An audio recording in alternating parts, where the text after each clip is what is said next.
हाँ जी फ्रेंड्स, ये निर्देशांक ज्यामिति का पार्ट नंबर 2 है। इससे हम लोग पहले एक पार्ट 1 पढ़ चुके हैं। अगर आपने वो वीडियो नहीं देखे हैं, वो कंसेप्ट अगर आपने नहीं समझे तो एक बार उसको देख लीजिए, उसके बाद इस वीडियो पे आइए। इसमें आप लोग विभाजन सूत्र से रिलेटेड क्वेश्चन सॉल्व करेंगे। जैसे कि क्वेश्चन में क्या दे रखा होगा कि जैसे एक कोई रेखाखंड है P और Q। इस रेखाखंड पे इसके भी निर्देशांक होंगे, P के और Q के भी निर्देशांक होंगे। इसको एक कोई दूसरा कोई पॉइंट है, मान लो कि ये कोई पॉइंट है जिसको हम लोग कोई जैसे R पॉइंट दे देते हैं। तो ये जो पॉइंट है ये इसको अलग अलग अनुपात में डिवाइड कर रहा है। जैसे यहाँ पे 1:2 है, 3:4 है, या जो भी रेशियो क्वेश्चन में दे रखा है तो उसके अकॉर्डिंग इसको अनुपात में दे रखा है, बांट रखा है। तो इसके निर्देशांक ज्ञात करने हैं। इस टाइप के क्वेश्चन बनेंगे। एक तो ये। दूसरा, अगर हमें इसके भी निर्देशांक दे रखे हैं, इसके भी निर्देशांक दे रखे हैं, इसके भी निर्देशांक दे रखे हैं, तीनों के निर्देशांक दे रखे हैं, तो अभी हमें क्या ज्ञात करना है कि इस किस अनुपात में इसको विभाजित किया गया है, ये हमें ज्ञात करना है। तो ये 2-3 तरह के क्वेश्चन बनते हैं। तो आपको इस कंसेप्ट को एक बार अच्छे से देख लेना है, किस तरीके से विभाजन सूत्र की हेल्प से हम लोग किसी के पॉइंट भी निकाल सकते हैं, उसके बिंदु क्या है, उसके निर्देशांक क्या है, वो किस अनुपात में विभाजित हैं, ये सारा चीज़ हम इस वीडियो के अंदर देख लीजिए जल्दी से। एक कोई रेखाखंड है जिसके P और Q इस तरीके से 2 पॉइंट है, P के x और 1 y1 और Q के x2 y2 इस तरीके से 2 पॉइंट है। इनको जोड़ने वाला एक कोई रेखाखंड PQ को M1 और M2 दो अनुपात के अंदर, जैसे इसको ले लीजिए आप लोग M1 और इसको ले लीजिए आप M2 के अनुपात में आंतरिक रूप से विभाजित करने वाले बिंदु, इसको अंदर से कोई विभाजित कर रहा है, मतलब इसको इस तरीके से विभाजित कर रहा है, ये जो पॉइंट R है, तो R के निर्देशांक ज्ञात करना है आपको इस तरीके से। तो निर्देशांक ज्ञात करने का जो फॉर्मूला होगा वो आपको M1 और M2 का इसको ज्ञात करना है। तो आप लोग इसको लिखेंगे M1 x2 plus M2 x1 upon M1 plus M2। ये आपका x1 y1 x2 y2, तो M1 के साथ x2 आएगा, M2 के साथ x1 आएगा अपॉन M1 M2।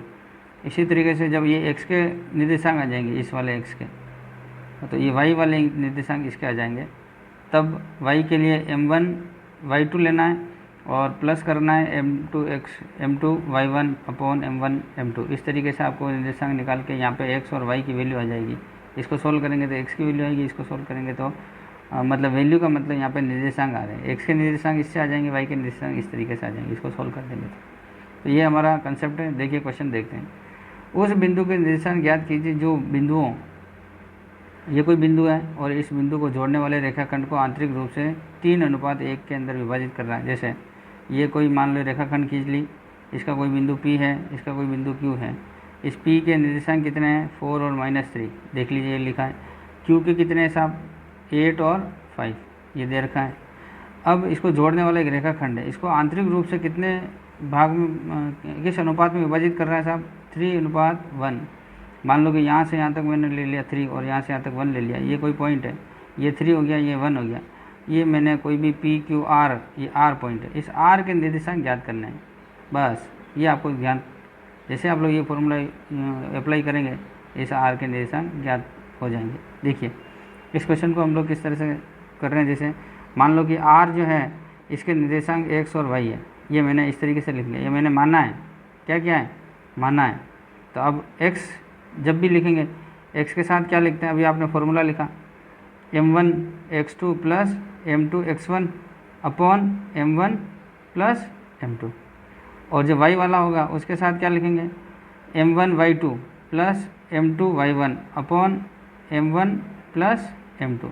M1 और M2 क्या है, ये आपके अनुपात है। देखिए इन दोनों फॉर्मूले के अंदर मैं वैल्यू पुट कर रहा हूँ, तो x की वैल्यू आ जाएगी। देखिए जैसे हमारे पास M1 कितना है, M1 हमारे पास 3 है, देख लीजिए 3।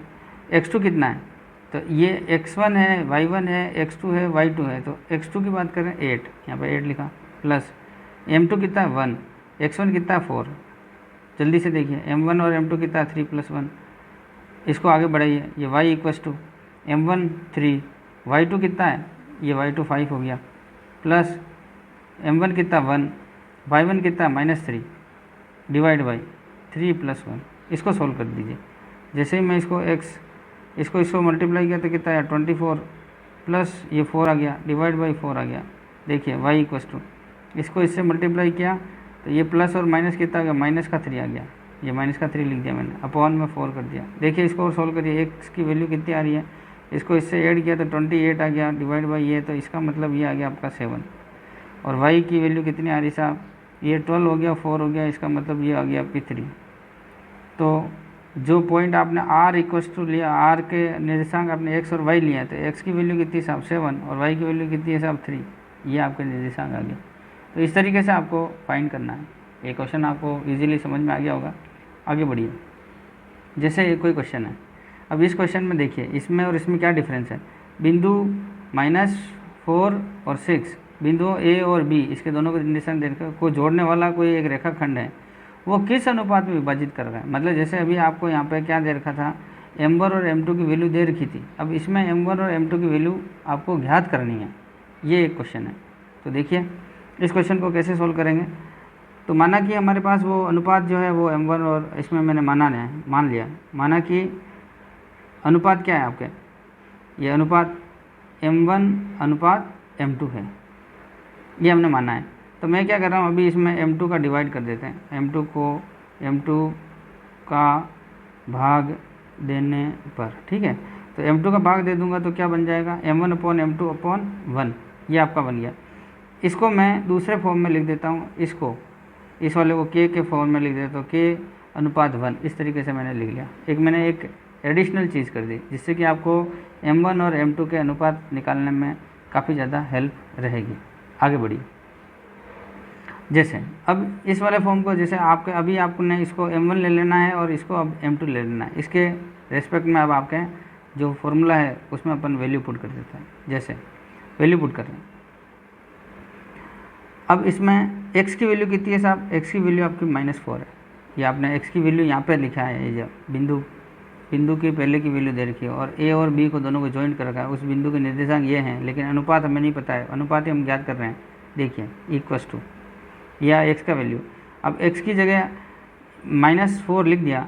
अब हमारा फॉर्मूला क्या होता है, m2 पहले होता है m1 की वैल्यू हमारे पास यहाँ पे क्या है, k, फॉर्मूले में ऊपर वाले में यहाँ पे देख लीजिए, यहाँ पे इधर जहाँ मेरी उंगली हिल रही है यहाँ पे इस जगह, तो x इक्वस टू, ठीक है। तो m1 की वैल्यू कितनी साहब आपके k, x2 कितना है इसके अंदर x2 कितना 3, ये मैंने 3 लिखा, ये प्लस लिखा, m2 की वैल्यू 1 है और m1 की वैल्यू कितनी है, x1 की वैल्यू, ये x2 है, ये आपका x1 है, तो x1 की वैल्यू -6 अपॉन k + 1। देखिए इसको और सॉल्व करिए, आगे बढ़े। जैसे ये होता हो गया x की वैल्यू, y की वैल्यू कितनी, y की वैल्यू 6, या 6 इक्वल टू लिख दीजिए k m1 और y2 की वैल्यू कितनी, y2 की वैल्यू -8, ये मैंने -8 लिखा, प्लस लिखा 1 लिखा, 1 क्यों लिखा हूँ, m2 की वैल्यू, ये y2 है, अब y1 कितना हो गया आपके पास 10। इसको सोल्व करिए, ये k + 1, इन दोनों को सोल्व करो जल्दी से, यहाँ पे इस तरीके से एरो बना लो, -4 इक्वल टू, ये हो गया 3k प्लस माइनस, तो यहाँ 6 लिख दीजिए, यहाँ पे k + 4 1 लिख लीजिए। आगे बढ़ाइए, 6 इक्वल टू, ये हो गया -8k और ये भी हो गया आपका प्लस का 10, डिवाइड बाई आपका k + 1। इससे आपकी वैल्यू निकालनी है। देखिए इसको इससे मल्टीप्लाई कर देते हैं, क्रॉस गुणा वज्र गुणा, ठीक है। इसको इससे मल्टीप्लाई किया तो -4k माइनस का आपका यहाँ पे कितना आ गया, ये माइनस का, ये प्लस का, तो माइनस का आ गया, 4 को 1 से मल्टीप्लाई किया तो 4 आ गया, इक्वस टू 3k - 6। आगे बढ़िए, इसको इससे मल्टीप्लाई किया, 6k + 6 इक्वस टू -8k + 10, ये आ गया आपका। इसको सोल्व कर दीजिए, यहाँ से k की वैल्यू आ जाएगी। देखिए ये k इधर का भी है, ये भी k इधर, दोनों को एक तरफ ले लीजिए, ये माइनस का है उधर ले जाऊंगा तो मैं प्लस का बन जाएगा, 3 और 4 कितना हो गया 7k। देखिए कैसे आया, ये समझ में आना चाहिए। ये माइनस का 4 इधर ही है और इधर का ये आपका माइनस का 6 है, तो उधर इस राइट से लेफ्ट साइड में लाओगे, पक्षांतरण करोगे तो ये माइनस का है तो प्लस का बन जाएगा। अब प्लस का 6 और माइनस का 4, इसको सोल्व करेंगे तो 2 आ जाएगा। देखिए 2 = 7k, तो k की वैल्यू कितनी आ रही है इससे, 2/7 है ना, 2/7 ये आ गई आपके इस केस की वैल्यू, इस x के हिसाब से। अब मैं इधर से भी निकाल रहा हूँ, देखिए इससे, देखिए 8k और इधर का भी, ये माइनस का है तो इधर का, इधर दोनों माइनस में आ जाएंगे, तो माइनस का 8 और 6 कितना हो गया 14, ये 14k लिखा, माइनस का लिखा मैंने, ठीक है। ये प्लस का इधर है, प्लस का 6 इधर है, ये इधर से माइनस में इधर आ जाएंगे। देखो ये 10 इधर राइट साइड से लेफ्ट साइड में आएंगे तो कितना बन जाएगा, -10 बन जाएगा। ठीक है, इसको सोल्व करिए, इसको सोल्व करेंगे तो -4 आएगा इधर, और इधर का माइनस का 12 क्या आ जाएगा, इस माइनस से माइनस कैंसिल हो गया, ये 2 लिखा, यहाँ पे 7 लिखा, तो k इक्वस टू कितना हो गया, k इक्वस टू 2/7। देखिए जो k की वैल्यू आई, k की वैल्यू कितनी आ गई, 2/7। अभी आपने k इक्वस टू लिखा था m1/m2, ये देखिए इससे पहले ऊपर। ठीक है, तो m1 की वैल्यू कितनी है, m1 अनुपात m2 यानी कि 2:7, ये आपका फाइनल आंसर हो गया। इस तरीके से 2:7 के अंदर ये जो रेखाखंड है ए बी, उसको विभाजित करने वाला जो बिंदु है -4 और 6, ये किस अनुपात में है, 2:7 के अंदर। इस तरीके से आपको क्वेश्चन को सॉल्व करना है। आगे बढ़िए, देखिए क्वेश्चन नंबर 3, बिंदुओं ए 2 और -2 इसके निर्देशांक ये दे रखे हैं, और बी -7 4 को जोड़ने वाला रेखाखंड, इन दोनों को एक जोड़ने वाला कोई रेखाखंड है, रेखाखंड को त्रिभाजित है ना, 3 भाग में इसको डिवाइड कर रहा है, तो करने वाले बिंदुओं के निर्देशांक ज्ञात करें। जैसे मान लो कि मैंने एक रेखाखंड खींच लिया, इसको मैंने ए और बी 2 नाम दे दिया है। अब ए के निर्देशांक कितने हैं, 2 और -2, और बी के निर्देशांक कितने साहब, -7 और 4। अब इसको 3 भाग में डिवाइड करना, मतलब तो ये इस तरीके से 1 2 3 भाग हो जाएंगे। यहाँ पे P लिख दो, यहाँ पे Q लिख दो। अब यहाँ से यहाँ तक 1 भाग हो गया, यहाँ से यहाँ तक 1 भाग हो गया, यहाँ पे 1 भाग हो गया, तो टोटल 3 भाग है। तो इसको क्या समत्री, मतलब तीनों भाग इक्वल है, तो मैं इस पर क्या ले सकता हूँ, A से P का जो भाग है वो P से Q का भाग है, और वो आपका Q से B का जो भाग है, ये आपस में क्या है, तीनों आपस में इक्वल है। ये एक कंडीशन आ गई इस क्वेश्चन के अकॉर्डिंग। अब हमें क्या करना है, हमें इस P के निर्देशांक ज्ञात करने हैं और आपके Q के निर्देशांक ज्ञात करने हैं। अब देखिए, जब हम देखिए पहला पॉइंट ले रहा हूँ, जब P के निर्देशांक जब P के निर्देशांक ले रहे हैं, तब आपका जो है यहाँ से 1 है ये, और यहाँ से यहाँ तक 2 है, तो उस टाइम में अनुपात कितना हो गया आपका, अनुपात लेंगे आप 1:2। देखिए अब इससे आपके P के निर्देशांक पता चल जाएंगे। तो देखिए आपके पहले वाले x के निर्देशांक यहाँ पे निकाल देता हूँ, तो x के निर्देशांक क्या आ जाएंगे, m1 का मतलब यहाँ पे 1 m1, और आपके x2 की वैल्यू कितनी आ गई, आपकी -7, फिर प्लस m2 कितना है साहब 2, x1 की वैल्यू कितनी 2, ये आ गया, अपॉन m1 प्लस m2 की वैल्यू कितनी, m1 प्लस m2, ये आ गया। इस तरीके से लिखा मैंने, ये x की वैल्यू आ रही। अब y की वैल्यू कितनी लिखेंगे, m1, y2 की वैल्यू कितनी 4, प्लस m2 की 2, और y2 की value -2, upon m1 plus m2, ये फॉर्मूले में लिखा है मैंने।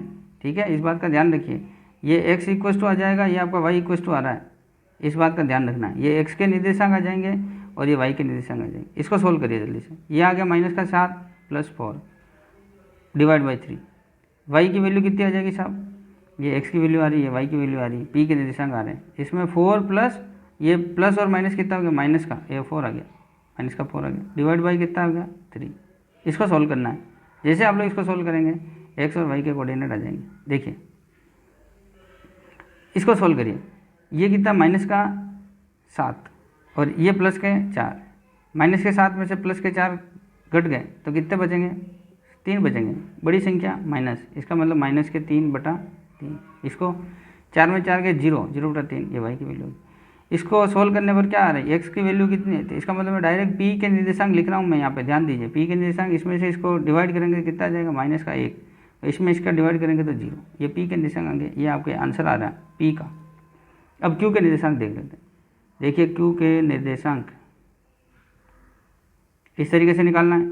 अनुपात देख लीजिए आप लोग, अनुपात का क्या लेंगे, इधर यहाँ से यहाँ तक 2 हो जाएगा और यहाँ से यहाँ तक 1 अनुपात, तो 2:1, ये आपके इस तरह से आ जाएगा।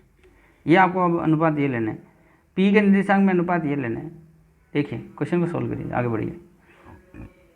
x के जो निर्देशांक क्या आ रहे हैं, 2 का मतलब m1 इंटू, अब यहाँ पे मैं इस वाले में पुट कर देता हूँ x2 की वैल्यू कितनी -7, फिर प्लस 1 का मतलब m2 और x1 अपॉन 2 + 1, ये हो गया x के निर्देशांक। y के निर्देशांक देखिए, y के निर्देशांक लिख रहा हूँ मैं यहाँ पे, m1 का मतलब 2 × y2 की वैल्यू 4 प्लस m2 और y1 की वैल्यू -2। देखिए 2 + 1, इसको सोल्व कर दीजिए। जैसे ये सोल्व करेंगे हम लोग q के निर्देशांक आ जाएंगे। देखिए जल्दी से यहाँ पे फटाफट देखिए, -14 + 2/3, इधर का देखिए 8 -2 / 3, ये आपका x है, ये आपका y क्वेश्चन। इसको सोल्व करिए। ये कितना हो गया -12, ध्यान दीजिए इससे -12 है और 3 से डिवाइड करेंगे तो कितना आ जाएगा। ये मैं यहाँ पे लिख रहा हूँ q के निर्देशांक आ रहे हैं 4 कैसे आए, -4 कैसे आए। देखिए यहाँ से यहाँ तक इसको घटा देंगे तो -12 बचेंगे, 3 का भाग लगा देंगे तो -4 आ जाएंगे। अब ये कॉमा मैं यहाँ पर लगा देता हूँ, यहाँ पे में से -2 चला जाएंगे तो कितने 6 बच गए, 6 में 3 का भाग लगाएंगे तो 2 आ जाएंगे। ये वैल्यू आ गई, ये भी आपका आंसर। ये p के निर्देशांक आ गए, ये आपके q के निर्देशांक। क्वेश्चन में क्या दे रखा था, सम त्रिभाजित करेंगे तो उस बिंदु के निर्देशांक ज्ञात कीजिए। इन दोनों बिंदुओं के निर्देशांक आपके ये और ये आ गए। इस तरीके से क्वेश्चन को सॉल्व करना। आगे देखिए क्वेश्चन, बिंदु 5, -6 और -1, -4 को जोड़ने वाला रेखाखंड को y अक्ष किस अनुपात में विभाजित करती हैं, इस बात का ध्यान रखना है। ये y अक्ष के बारे में बात कर रहा है, इस जगह x अक्ष भी हो सकता है, ठीक है। इस प्रतिच्छेद बिंदु के निर्देशांक ज्ञात करना है। इस केस में देखिए x अक्ष और y अक्ष इस टाइप के क्वेश्चन के अंदर आता है, तो पहला हम लोग इस y अक्ष के अनुपात ज्ञात करना है, ठीक है। यानी y अक्ष किस अनुपात में विभाजित कर रही है, ये अपना क्वेश्चन है। इस टाइप के क्वेश्चन में x अक्ष भी आता है, इस बात का ध्यान रखना है। आगे बढ़िए। माना कि हम इसमें ले रहे हैं, माना कि जो अनुपात है वो क्या है, आपका अनुपात क्या ले रहे हैं अपन, k अनुपात 1 के अंदर ले लिया। अब इसमें आपने वो विभाजित करने वाले जो अनुपात तो हमने ले लिया, लेकिन उसके x और y के निर्देशांक ज्ञात करने हैं। तो पहले अपन लोग इसके निर्देशांक ज्ञात करते हैं। तो x के निर्देशांक और y के निर्देशांक मैं यहाँ पे निकाल देता हूँ कि साहब यहाँ पे लिख दीजिए निर्देशांक क्या है। देखिए सबसे पहले m1, इन दोनों के रेस्पेक्ट में लिख रहा हूँ मैं, m1 की वैल्यू k और x2 की वैल्यू कितनी है साहब, -1 प्लस m2 1 और x1 आपके कितने 5 अपॉन k + 1, ये आ गया। अब y के रेस्पेक्ट में y के निर्देशांक निकालिए। जैसे m1 और y2 कितना आपका -4 प्लस 1 का मतलब m2, y1 यहाँ पे, y1 का मतलब यहाँ पे -6 अपॉन k + 1, ये वैल्यू मैंने लिखी है। ये समझ में आ जाना चाहिए ये वैल्यू किस तरीके से लिखी गई है। इसको और आगे बढ़ाइए, जैसे इसको सोल्व कर देते हैं। ये प्लस का है, ये माइनस का है, तो माइनस का k लिख दिया, ये प्लस लिखा, ये आपका 5 हो गया और ये लिखा आपने k + 1। इसको और देख लीजिए, -4k प्लस और माइनस कितना हो गया, माइनस का हो गया, और ये कितना आ जाएगा आपका 6, इस तरीके से, और k + 1। अब मैं एक बहुत ही ज़्यादा इंपॉर्टेंट बात बोल रहा हूँ जो आपको समझ में आनी चाहिए। जैसे कोई इस तरीके से आपने देखे होंगे, अभी यहाँ पे x होता है, यहाँ y होता है, यहाँ x डैश होता है, y डैश होता है। जब कभी इसमें दे रखा है y अक्ष के ऊपर ये जो कोई भी निर्देशांक आता है, इसका मतलब इस पर x की वैल्यू कितनी आएगी, 0 आ जाएगी। ध्यान दीजिए वापस, ये y अक्ष है, इस पर x की वैल्यू हमेशा 0 होती है। तो देख लीजिए ये y है, ये x है, तो मैं क्या कह रहा हूँ, इस x के ऊपर, इस y अक्ष के ऊपर x की वैल्यू क्या होगी, 0। तो मैं इसके इक्वल टू 0 लिख देता हूँ। इस बात को समझ में आनी चाहिए, ठीक है। तो अगर आप चाहें तो मैं इसमें लिख देता हूँ। देखिए मैं लिख रहा हूँ यहाँ पे आपको, यह बिंदु y अक्ष पर स्थित हैं और इस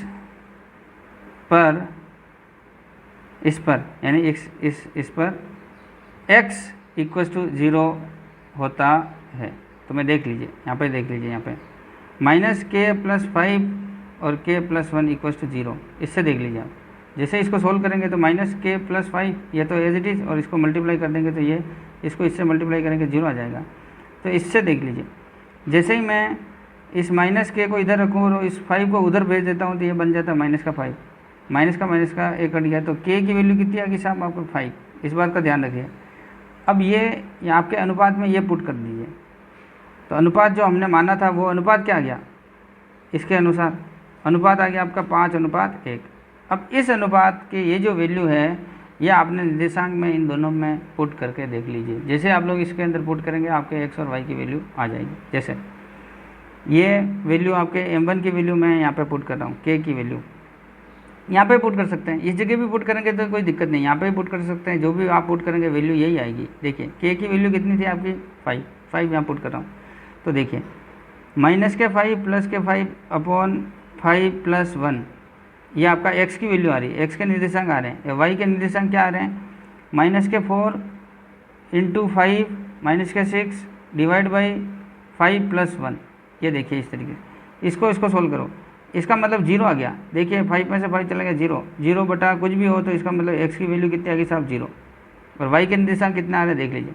इसको इससे मल्टीप्लाई किया तो -20 -6 और कितना हो गया 6। इसको सोल्व करिए -26 -26 बटा 6 -26/6 इसको सोल्व करिए तो -13/3 -13/3 आ गया। देखिए कैसा है, समझ में आना चाहिए, 2 की टेबल से हमने काट दिया। तो फाइनल जो हमारे निर्देशांक होंगे वो निर्देशांक क्या हो जाएंगे आपके, अगर हमने यहाँ पे इसको a ले लिया था, मान लो कि इसको आपने a ले लिया है, इसको आपने b ले लिया, और जो p आया था p के निर्देशांक मान लो कि x और y है, तो p के फाइनल निर्देशांक कितने आ रहे हैं 0 और कितना आ गया -13/3। यह आपको इस तरीके से आना चाहिए। कोई दिक्कत है क्या? मेरे हिसाब से कोई दिक्कत नहीं होनी चाहिए। मैंने इसको 2 की टेबल से काट दिया तो ये भी आपको पता होना चाहिए, इसको इस तरीके से लिखा जाएगा, ये भी आपको पता होना चाहिए। इस तरीके से क्वेश्चन करिए। मैं एक क्वेश्चन और करके दिखा देता हूँ आपको। हाँ जी, क्वेश्चन नंबर 5। यदि बिंदु A 6 1 B 8 2 C 9 4 और D P 3 एक समांतर चतुर्भुज है। देखिए समांतर चतुर्भुज इसी क्रम में है तो P का मान ज्ञात करना है। ये P कितना है, P का मान ज्ञात करना है। देखिए समांतर चतुर्भुज क्या होता है, मैं लिख रहा हूँ समांतर चतुर्भुज की बात आपको समझ में आनी चाहिए कि जो विकर्ण होते हैं, जैसे ये आपको इस तरीके से मैंने एक समांतर चतुर्भुज बनाया, ये तो ये विकर्ण और ये विकर्ण, ये A B C और D, ये जब विकर्ण की बात आएगी, जो A से C जो विकर्ण हैं ये आपस में, जैसे यहाँ पे इसकी डिस्टेंस और इसकी डिस्टेंस के लिए यहाँ से यहाँ तक, यहाँ से यहाँ तक की डिस्टेंस है, वो आपस में क्या है समद्विभाजित करते हैं। जहाँ पे ये कटेंगे ये वाली और ये वाली डिस्टेंस और ये वाली डिस्टेंस आपस में इक्वल होगी। जैसे ये इसके इक्वल है तो ये और ये इसके इक्वल होगी। तो मेरे कहने का मतलब समांतर चतुर्भुज की जो कंडीशन क्या है, इसमें कंडीशन ये है कि विकर्ण AC के मध्य बिंदु के निर्देशांक, इसके जो निर्देशांक, इसके मध्य बिंदु के निर्देशांक वो बराबर होंगे विकर्ण BD के मध्य बिंदु के निर्देशांक। इस बात का आपको पता चलना चाहिए। इसके मध्य बिंदु के निर्देशांक और इसके मध्य बिंदु के निर्देशांक आपस में इक्वल होंगे, ये आपको पता होना चाहिए। ये मैं एक बात बोलना चाह रहा हूँ बस। अब इस क्वेश्चन में आपको सिर्फ AC के वैल्यू निकालनी है, AC के मध्य बिंदु के पॉइंट निकाल दीजिए और इसके BD के निकाल दीजिए, आपका क्वेश्चन सोल्व हो जाएगा। ठीक है, देखिए अब A के निर्देशांक कितने हैं आपके 6 और 1 है, B के कितने 8 और 2 है, C के कितने 9 और 4 है, और D के कितने P और 3 हैं। इस तरीके से ये सारे के सारे निर्देशांक दे रखे हैं। तो मैं पहले इस AC का मध्य बिंदु निकाल रहा हूँ, AC को ध्यान में रखना हूँ। तो अभी समद्विभाजित करते हैं तो इसके अनुपात कितने हो जाएंगे, अनुपात आपको पता है 1:1, क्योंकि समद्विभाजित कर रहा है। जैसे ये कोई लाइन है, अगर इसको भाग में कर रहा है तो जैसे ये भी 2 है तो ये भी 2 है, तो इसको काट देंगे तो 1:1 में आ रहा है। ठीक है, इस तरीके से आपको करना है, तो 1:1 हो गया। अब देखिए आपका फॉर्मूला क्या होता है, m1x2 + m2x1 upon m1 m2। m1 और m2 इन दोनों को आपको ऐड करना है। तो यहाँ पे दोनों की वैल्यू कितनी है आपकी 1 और 1, तो m1 और m2 की वैल्यू को मैं डायरेक्ट भी लिख सकता हूँ या फिर इसको मल्टीप्लाई करके भी लिखूंगा, तब भी वैल्यू एक ही बात है, क्योंकि इस 1 से मल्टीप्लाई करेंगे तो कोई इफेक्ट नहीं आएगा। तो देखिए नीचे तो आपका 2 आ जाएगा, क्योंकि 1 + 1 करेंगे तो 2 आ जाएगा। x की बात कर रहा हूँ देखिए, तो डायरेक्ट आपको क्या लिखना है 6 + 9 लिख दीजिए, 9 + 6 लिख दीजिए, कोई फर्क नहीं पड़ता। ठीक है, तो 6 + 9 लिखे, ये तो आपका x की वैल्यू आ गई। y की वैल्यू कितनी आ गई, y की वैल्यू कितनी आ गई 4 + 1, ये मैंने लिखा 4 + 1। 4 कहाँ से लाया, ये आपका y2 है, ये आपका y1 है, ये आपका x2 है, ये x1 है। इस तरीके से आप लोग लिख सकते हैं यहाँ पे 2 इक्वस टू। अब विकर्ण ये AC की साइड आ रही है, ये आपके BD की साइड आ रही है, BD की साइड इधर की साइड है। BD में इस तरह से देखिए, ये x1 y1 x2 y2 इस तरीके से देखिए। तो x2 + 8 कर दीजिए, तो p + 8 अपॉन 2 और 3 + 2 3 + 2 ठीक है अपॉन 2, ये आपकी वैल्यू आ गई। इसको आपको सोल्व करना है। जैसे इसका मतलब ये हो गया 15/2, ये 15/2, इसको मतलब ऐड किया तो कितना आ गया 5/2 इक्वस टू ये p + 8 / 2 और ये कितना आ गया 5/2। ये देखिए आप y के दोनों के वैल्यू सेम आ रही है, क्योंकि इसके निर्देशांक मतलब इस विकर्ण का जो मध्य बिंदु है और इस का मध्य बिंदु, दोनों का मध्य बिंदु एक ही होगा दोनों विकर्णों का। तो इसलिए देखिए y की वैल्यू सेम आ गई, तो x की वैल्यू इन दोनों से सेम आ जाएगी। तो मैं इसको और इसके साथ इक्वल कर देता हूँ। देखिए इक्वल कैसे कर रहे हैं, ये आपका 5/2 इक्वस टू p + 8/2। मैंने आपके सिंप्लीफिकेशन के कंसेप्ट दे दिए हैं, तो नीचे से नीचे की वैल्यू और ऊपर से ऊपर की वैल्यू आपस में कट कर सकते हो सेम टेबल से। तो ये 2 से 2 नीचे वाला वैल्यू कट हो गया। अब आगे बढ़ाइए, यही वैल्यू बची है 15 इक्वस टू p + 8। अब p को इधर रहने दीजिए, ये p को मैंने इधर रखा, इसको इधर भेज दीजिए। 15 में से 8 चला जाएगा तो कितना आ जाएगा 7। तो p की वैल्यू कितनी आ गई साहब, ये p जो निर्देशांक दे रखा है, इस p की वैल्यू कितनी दे रखी है, सॉरी कितनी वैल्यू हम लोग फाइंड करेंगे 7। तो ये आपका आंसर था। इस तरीके से क्वेश्चन करिए। और दूसरा, इससे जस्ट पहले वाला हम लोगों ने क्वेश्चन सोल्व किया था जिसके अंदर y अक्ष पर x की वैल्यू 0 है। अगर आपको x अक्ष पर निकालना है तो उस केस के अंदर y की वैल्यू हमेशा 0 होगी। y अक्ष पर x की वैल्यू 0 होती है और x अक्ष पर y की वैल्यू 0 होती है। इस तरीके से कंसेप्ट होता है। आप लोग बहुत सारे क्वेश्चन करेंगे, आपके एक्सरसाइज के अंदर दे रखा है तो 10th की बुक में, तो सारे कंसेप्ट आपके क्लियर होते जाएंगे। और मेरे वीडियो अगर आपको अच्छे लग रहे हैं, कुछ कंसेप्ट आप लोग क्लियर हो पा रहे हैं आपके, तो वीडियो को लाइक करिए, कमेंट करिए, शेयर करिए और चैनल पर नए होने पर आप लोग चैनल को सब्सक्राइब कीजिए। ओके।